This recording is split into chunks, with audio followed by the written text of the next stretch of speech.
প্রিয় সাংবাদিক বন্ধুগণ, সম্মানিত দেশবাসী, আমরা বাংলাদেশ জামাত ইসলামীর পক্ষ থেকে 6 সদস্যের একটি প্রতিনিধি দল বাংলাদেশ নির্বাচন কমিশনের প্রধান নির্বাচন কমিশনার এবং কমিশনার বৃন্দের সঙ্গে একটি আনুষ্ঠানিক বৈঠকে মিলিত হয়েছিলাম। আগামী জাতীয় সংসদ নির্বাচনকে সামনে রেখে কয়েকটি গুরুত্বপূর্ণ ইস্যুতে নির্বাচন কমিশনের ভূমিকা,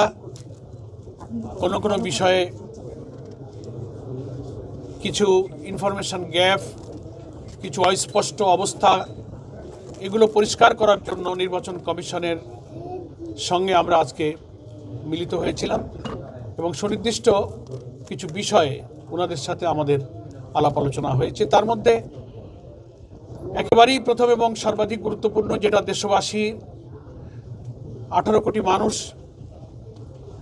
যে নতুন গণতন্ত্রের অভিযাত্রার জন্য অপেক্ষা করছে, সেটা হচ্ছে একটি অবাধ, সুষ্ঠু, স্বচ্ছ, গ্রহণযোগ্য, নিরপেক্ষ জাতীয় নির্বাচন। সেই নির্বাচনের সুনির্দিষ্ট তারিখ ঘোষণা, এটার জন্য জাতি অপেক্ষা করছে। নির্বাচনের ঘোষিত যে টাইম লাইন, আসন্ন রমজানের পূর্বেই নির্বাচন করার ব্যাপারে যে জাতির কাছে সরকার এবং পলিটিক্যাল পার্টি স্টেক হোল্ডার আমরা যারা কমিটেড, নির্দিষ্ট তফসিল ঘোষণার সময়টা একেবারেই পেরিয়ে যাচ্ছে দেখে আমরা এ বিষয়ে নির্বাচন কমিশনের সুস্পষ্ট ঘোষণার সুনির্দিষ্ট সিদ্ধান্ত কী সেটা জানবার জন্যই মূলত প্রথম আলাপ আলোচনায় আজকে ইস্যুটাকে আমরা রেজ করেছি। এরপরে আমাদের মধ্যে আলোচনায় স্থান পেয়েছে ভোট কেন্দ্রগুলোতে বিজিবি সেনাবাহিনী মোতায়েন, ভোট কেন্দ্রের নিরাপত্তা প্রসঙ্গ, মাঠ প্রশাসনের নিরপেক্ষতা, যেটাকে আমরা লেভেল প্লেইং ফিল্ড বলছি, প্রশাসনের